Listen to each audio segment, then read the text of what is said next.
Assalamualaikum warahmatullahi wabarakatuh. Pada kesempatan kali ini, kami dari kelompok B akan menjelaskan materi di bab 6 tentang akuntansi untuk perusahaan dagang pada mata kuliah pengantar akuntansi. Diharapkan melalui presentasi ini kita dapat sama-sama belajar dan lebih memahami mengenai akuntansi dalam perusahaan dagang. Baik, sebelum masuk ke dalam materinya, izinkan saya memperkenalkan anggota dari kelompok B. Yang pertama ada Feiza Aulia Mahibuddin dengan NPM akhir 218, Salsyabila Cynthia dengan NPM akhir 220, Marsha Widya Rahmadani dengan NPM akhir 227, Nadifa Aisar dengan NPM akhir 247, dan Naira Mentari Utama dengan NPM akhir 253. Berikut ini adalah daftar isi dari presentasi kami. 1. Karakteristik perusahaan dagang. 2. Transaksi perusahaan dagang. 3. Proses penyesuaian. 4. Laporan keuangan dan ayat jurnal penutup. 5. Analisis untuk pengambilan keputusan. 6. Lampiran 1. Diskon penjualan. 7. Lampiran 2. Sistem persediaan periodik. Yang pertama, ada karakteristik perusahaan dagang. Perusahaan dagang sendiri adalah perusahaan yang membeli barang dari pemasok untuk dijual kembali kepada pelanggan tanpa mengubah bentuk barang tersebut. Pihak penjualnya disebut supplier atau vendor. Transaksi yang dilakukan bisa berupa B2B, business to business seperti Procter & Gamble menjual ke Alfamart, atau B2C, business to customer seperti Alfamart menjual langsung ke konsumen. Di dalam karakteristik yang pertama terdapat siklus operasi perusahaan dagang. Siklus operasi menggambarkan proses kegiatan utama perusahaan dagang, yaitu membeli barang dagang, menjualnya, dan menerima kas dari pelanggan. Siklus ini berbeda dari perusahaan jasa karena perusahaan dagang harus membeli barang terlebih dahulu sebelum menghasilkan pendapatan. Lama siklus operasi ini tergantung pada jenis barangnya. Barang yang cepat laku seperti makanan dan minuman memiliki siklus pendek, sedangkan barang yang bernilai tinggi seperti perhiasan memiliki siklus lebih panjang. Yang kedua yaitu laporan keuangan perusahaan dagang. Perusahaan dagang memiliki laporan keuangan yang berbeda dari perusahaan jasa, terdiri dari laporan laba rugi, perubahan modal, neraca, dan arus kas. Laporan laba rugi perusahaan dagang mencantumkan harga pokok penjualan atau HPP, laba kotor, dan laba bersih. Tujuannya adalah untuk menunjukkan kinerja keuangan perusahaan dalam satu periode akuntansi. Selanjutnya, transaksi perusahaan dagang. Transaksi perusahaan dagang meliputi pembelian dan penjualan barang dagang untuk memperoleh laba. Transaksi ini dicatat dalam akun-akun yang menggambarkan posisi keuangan dan hasil operasi perusahaan. Di dalamnya, yang pertama ada bagan akun, berisi daftar akun untuk mencatat transaksi perusahaan dagang. Dikelompokkan menjadi dua. Yang pertama yaitu akun laporan posisi keuangan atau neraca yang isinya kas, piutang usaha, persediaan peralatan toko. Yang kedua ada akun laporan laba rugi yang isinya penjualan, beban pokok penjualan, beban gaji, beban iklan. Lalu ada buku besar pembantu yang fungsinya membantu mencatat transaksi secara lebih rinci serta mempermudah pengecekan saldo tiap pelanggan atau pemasok. Buku besar pembantu mendukung akun pengendali atau controlling account di buku besar umum, dan jumlah saldonya harus sama dengan akun pengendali tersebut. Jenis buku besar pembantu ada 3. Yang pertama piutang usaha, merinci saldo tiap pelanggan. Yang kedua utang usaha, merinci saldo tiap pemasok. Yang ketiga persediaan, merinci jumlah dan nilai barang dagang, digunakan dalam sistem persediaan perpetual. Kemudian transaksi pembelian. Transaksi pembelian terjadi ketika perusahaan dagang memperoleh barang untuk dijual kembali baik secara tunai maupun kredit. Pada pembelian tunai, pembayaran dilakukan langsung ketika transaksi. Pada pembelian kredit, pembayaran dilakukan kemudian dan biasanya disertai syarat kredit, misalnya 210 net 30, yang artinya pembeli mendapatkan diskon 2% jika membayar dalam waktu 10 hari dan batas waktu maksimal 30 hari. pembeli. Sistem pencatatan persediaan terdapat dua, yaitu yang pertama, sistem perpetual. Setiap pembelian langsung dicatat ke akun persediaan barang dagang sehingga jumlah stok selalu diperbarui. Yang kedua, yaitu sistem periodik. Setiap pembelian dicatat ke akun pembelian dan jumlah persediaan baru dihitung pada akhir periode berdasarkan stok fisik. Jika ada barang yang rusak atau dikembalikan, dicatat sebagai retur pembelian. Transaksi penjualan adalah kegiatan pertukaran barang atau jasa antara penjual dan pembeli di mana penjual menyerahkan barang atau jasa dan pembeli memberikan imbalan berupa uang atau janji untuk membayar di kemudian hari. Nah, tujuan utama transaksi penjualan sendiri adalah untuk mendapatkan pendapatan atau keuntungan bagi penjual. Transaksi penjualan dapat terjadi secara yang pertama yaitu tunai, jika pembayaran dilakukan langsung saat barang diserahkan. Yang kedua, kredit, jika pembayaran dilakukan di kemudian hari sesuai kesepakatan. Di dalam transaksi penjualan ada yang namanya intensif penjualan, promosi, dan diskon. Retail sering menawarkan intensif penjualan, promosi, dan diskon untuk meningkatkan penjualan. Intensif dan promosi semacam ini seringkali dalam berbentuk kupon dan rabat. Yang kedua yaitu retur, pengembalian dana, dan potongan penjualan. Pembeli dapat mengembalikan barang yang rusak seperti rusak selama pengiriman atau tidak memenuhi harapan pembeli. Nah, penjual dapat melakukan pengembalian dana tunai atau cash refund, atau penjual dapat memberikan potongan penjualan. Ongkos kirim adalah biaya yang dibebankan kepada pembeli atau pengirim untuk mengantarkan barang dari penjual ke alamat tujuan melalui jasa pengiriman. Biaya ini mencangkup proses pengambilan, pengemasan, transportasi, dan pengantaran barang hingga sampai ke penerima. Biasanya besar ongkos kirim tergantung pada jarak, berat, volume, dan jenis layanan pengiriman yang digunakan. Transaksi dagang memiliki dua karakteristik utama. Yang pertama, setiap transaksi dagang melibatkan pertukaran barang atau jasa dengan nilai uang. Artinya, ada kegiatan jual beli yang terjadi antara dua pihak, yaitu penjual dan pembeli, di mana barang yang dipertukarkan dinilai dengan satuan uang sebagai dasar pencatatan dalam akuntansi. Transaksi ini dapat berupa pembelian, penjualan, retur, potongan harga, atau biaya tambahan seperti ongkos kirim. Yang kedua yaitu transaksi dagang berpengaruh langsung terhadap akun persediaan dan beban pokok penjualan. Dalam perusahaan dagang, barang yang dibeli untuk dijual kembali akan dicatat sebagai persediaan. Ketika barang tersebut dijual, nilai persediaan akan berkurang dan diakui sebagai beban pokok penjualan. Selain itu, transaksi seperti retur penjualan atau pembelian juga dapat mempengaruhi nilai persediaan dan laba rugi perusahaan.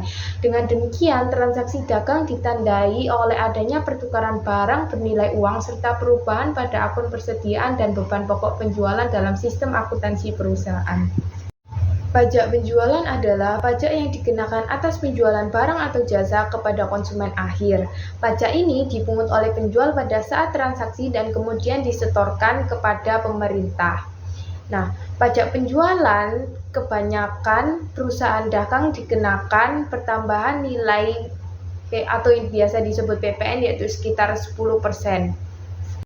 Diskon dagang pedagang besar atau pedagang grosir adalah pedagang yang menjual barang ke pedagang lain selain masyarakat umum yang disebut dengan transaksi B2B. Pedagang besar dapat menawarkan daftar harga dengan diskon khusus bagi kelompok pembeli tertentu, seperti badan pemerintah atau pedagang lain yang membeli dalam jumlah besar. Diskon seperti ini disebut dengan diskon dagang atau trade discount. Penjual dan pembeli biasanya tidak mencatat harga barang sesuai katalog dan diskon dagang terkait ke dalam jurnal transaksi. Sebagai contoh, diasumsikan suatu barang memiliki harga katalog yaitu Rp1.000.000 dan 40% diskon dagang. Penjual mencatat penjualan barang tersebut pada nilai neto yaitu Rp600.000. 1 juta dikurangi diskon dagang Rp400.000 sama halnya pembeli mencatat pembelian pada harga neto yaitu Rp600.000. Lalu selanjutnya akan membahas proses penyesuaian. Yang pertama, depresiasi persediaan. Dalam sistem persediaan ini Akun persediaan yang terpisah dikelola dalam buku besar dan diperbarui secara terus-menerus. Hasilnya, saldo akun persediaan menunjukkan jumlah persediaan yang tersedia untuk dijual pada saat itu. Namun, perusahaan dagang mungkin mengalami kehilangan persediaan karena pencurian toko, pencurian oleh karyawan, ataupun kesalahan dalam pencatatan atau penghitungan persediaan. Akibatnya, perhitungan persediaan secara fisik yang dilakukan pada akhir periode akuntansi lebih kecil daripada jumlah persediaan yang ditunjukkan dalam catatan persediaan. Karena alasan ini juga, selisih tersebut dinamakan depresiasi persediaan atau kehilangan persediaan inventory shortage. Di bawah ini adalah contohnya, saldo akun persediaan yang awal 63.950.000, perhitungan fisik persediaan yang tersedia 62.150.000. Lalu hasilnya kehilangan persediaannya adalah 1.800.000. Lalu selanjutnya akan membahas retur, pengembalian dana, dan potongan pelanggan. Seperti yang dijelaskan dan diilustrasikan sebelumnya, penjual harus memperkirakan retur atau pengembalian barang, pengembalian dana, dan potongan pelanggan pada akhir periode akuntansi. Berdasarkan estimasi tersebut, 2 ayat jurnal penyesuaian dicatat. Ayat jurnal pertama penyesuaian adalah mendebit penjualan dan mengkredit utang pengembalian dana pelanggan untuk memperkirakan pengembalian dana dan potongan pelanggan. Lalu ayat jurnal yang kedua mendebit perkiraan barang retur dan mengkredit beban pokok penjualan untuk harga barang yang diperkirakan dan dikembalikan. Lalu yang selanjutnya adalah neraca saldo disesuaikan. Setelah ayat jurnal penyesuaian telah diposting ke buku besar, neraca saldo disesuaikan atau adjusted trial balance disiapkan. Selanjutnya ada laporan keuangan dan ayat jurnal penutup untuk perusahaan dagang. Laporan keuangan utama meliputi laporan laba rugi, laporan ekuitas pemilik, laporan posisi keuangan. Transaksi yang mempengaruhi persediaan akan berpengaruh terhadap laporan laba rugi, terutama pada bagian beban pokok penjualan. Selanjutnya ada laporan laba rugi. Terdapat 2 bentuk laporan laba rugi. Yang pertama ada bentuk tidak langsung, yang menampilkan beberapa bagian, yaitu penjualan, beban pokok penjualan, laba bruto, beban operasi, penjualan administrasi umum, pendapatan dan beban lainnya, dan laba bersih. Yang kedua ada bentuk langsung, yaitu seluruh pendapatan dijumlahkan kemudian dikurangi seluruh beban untuk mendapatkan laba bersih. Lebih sederhana dibanding bentuk tidak langsung.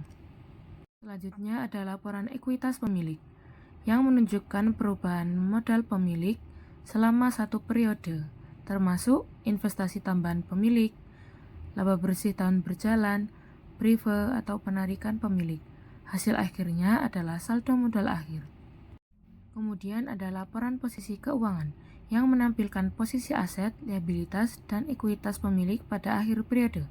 Contoh, solusi net menunjukkan adanya aset berupa kas, piutang, peralatan, dan persediaan, serta kewajiban seperti utang usaha dan utang pengembalian dana pelanggan. Kemudian ada proses penutupan akun. Langkah-langkahnya yang pertama, menutup semua akun pendapatan ke akun ikhtisar laba rugi. Yang kedua, menutup semua akun beban ke akun ikhtisar laba rugi. Yang ketiga, menutup ikhtisar laba rugi ke akun modal pemilik. Yang terakhir ada menutup akun prive ke akun modal pemilik. Diskon penjualan untuk pembayaran awal dapat diperhitungkan oleh penjual dengan menggunakan metode bruto atau metode neto. Salah satu metode tersebut dapat digunakan selama laporan keuangan penjual dilaporkan menggunakan standar akuntansi keuangan atau SAK. Metode bruto. Dalam pencatatan diskon penjualan dengan metode bruto, faktur penjualan dengan syarat kredit yang mencakup diskon untuk pembayaran awal dicatat sebesar jumlah faktur. Jika pelanggan membayar dalam periode diskon, kas didebit sebesar jumlah yang diterima. Diskon dicatat sebagai debit pada diskon penjualan dan piutang usaha dikredit sebesar jumlah faktur. Diskon penjualan adalah akun kontra terhadap penjualan dan digunakan agar manajer dapat menentukan diskon penjualan yang diambil selama periode tersebut. Metode neto. Dalam pencatatan diskon penjualan dengan metode neto, Faktur penjualan dengan syarat kredit yang mencakup diskon untuk pembayaran awal dicatat sebesar jumlah netto faktur. Jika pelanggan membayar dalam periode diskon, kas didebit sebesar jumlah yang diterima dan piutang usaha dikredit. Dalam bab ini, kita telah menekan pada sistem persediaan perpetual untuk mencatat pembelian dan penjualan barang. Namun, tidak semua perusahaan dagang menggunakan sistem persediaan perpetual. Sebagai contoh, beberapa perusahaan dagang kecil seperti toko perangkat keras lokal menggunakan sistem akuntansi manual. Oleh karena sistem persediaan perpetual manual sangat memakan waktu dan biaya jika dilakukan, maka sistem persediaan periodik dalam bab ini akan digunakan. Menurut sistem persediaan periodik, pembelian biasanya dicatat sesuai jumlah faktur sebagai debit pada pembelian. Apabila faktur tersebut dibayar selama masa diskon, diskon dicatat sebagai kredit dalam akun terpisah yang disebut diskon penjualan. Sama halnya, retur pembelian dicatat sebagai kredit di akun terpisah yang disebut retur dan potongan pembelian. Dengan akun dalam sistem persediaan periodik. Yang pertama ada pembelian, kedua retur dan potongan pembelian, ketiga diskon pembelian, dan keempat ongkos kirim pembelian. Dalam sistem persediaan periodik, pembelian persediaan tidak dicatat di akun persediaan, melainkan dicatat dengan menggunakan akun pembelian, diskon pembelian, serta retur dan potongan pembelian. Selain itu, penjualan persediaan juga tidak dicatat dalam akun persediaan. Dengan demikian, tidak terdapat catatan merinci mengenai jumlah persediaan yang tersedia pada saat tertentu. Pada akhir periode, penghitungan fisik persediaan dilakukan dan hasil penghitungan ini digunakan untuk menentukan beban pokok penjualan yang akan dijelaskan kemudian. Penggunaan akun dalam sistem persediaan periodik. Yang pertama, pembelian. Penggunaannya, pembelian persediaan dicatat pada akun pembelian. Akun pembelian didebit sebesar jumlah faktur sebelum diskon pembelian dimasukkan. Kemudian diskon pembelian, saldo akun dilaporkan sebagai pengurangan dari jumlah yang telah dicatat dalam akun pembelian untuk periode tersebut. Akun ini dipandang sebagai akun kontra terhadap pembelian. Kemudian, retur dan potongan pembelian. Retur dan potongan pembelian dilaporkan sebagai pengurangan dari pembelian periode tersebut. Akun ini juga merupakan akun kontra terhadap pembelian. Yang terakhir, ongkos kirim. Biaya pengiriman dibayar saat pembelian barang secara FOB, titik pengiriman didebit pada akun ongkos kirim pembelian atau nama akun sejenisnya. Proses penyesuaian dalam sistem persediaan periodik. Proses penyesuaian yang sama dilakukan dalam sistem persediaan periodik dan perpetual, kecuali untuk penyesuaian atas kehilangan persediaan. Dalam kedua sistem, persediaan akhir ditentukan melalui perhitungan fisik. Dalam sistem persediaan perpetual, hasil perhitungan fisik persediaan akhir dibandingkan dengan jumlah dalam buku besar persediaan, sehingga selisihnya merupakan jumlah kehilangan persediaan. Kehilangan ini akan dicatat sebagai debit pada beban pokok penjualan dan kredit pada persediaan. Dalam sistem persediaan periodik, akun persediaan tidak selalu diperbarui untuk tanggal pembelian dan penjualan. Hasilnya, kehilangan persediaan tidak dapat langsung ditentukan, tetapi dimasukkan secara tidak langsung di dalam beban pokok penjualan. Inilah kekurangan utama sistem persediaan periodik, yaitu kehilangan persediaan tidak ditentukan secara terpisah. Laporan keuangan dalam sistem persediaan periodik. Laporan keuangan yang dihasilkan dalam sistem persediaan periodik dan perpetual adalah sama. Ayat jurnal penutup dalam sistem persediaan periodik. Ayat jurnal penutup dalam sistem persediaan periodik berbeda karena tidak terdapat akun beban pokok penjualan untuk ditutup. Sebagai gantinya, akun pembelian, diskon pembelian, retur dan potongan pembelian, serta ongkos kirim pembelian ditutup. Selain itu, akun persediaan disesuaikan dengan hasil penghitungan fisik dalam proses penutupan. Akun perkiraan barang retur juga disesuaikan dengan perkiraan retur dari penjualan periode berjalan. Berikut adalah contoh ayat jurnal penutup dalam sistem persediaan periodik. Sekian presentasi dari kelompok kami. Semoga materi yang telah kami paparkan bermanfaat bagi kita semua. Terima kasih atas perhatiannya. Wassalamualaikum warahmatullahi wabarakatuh.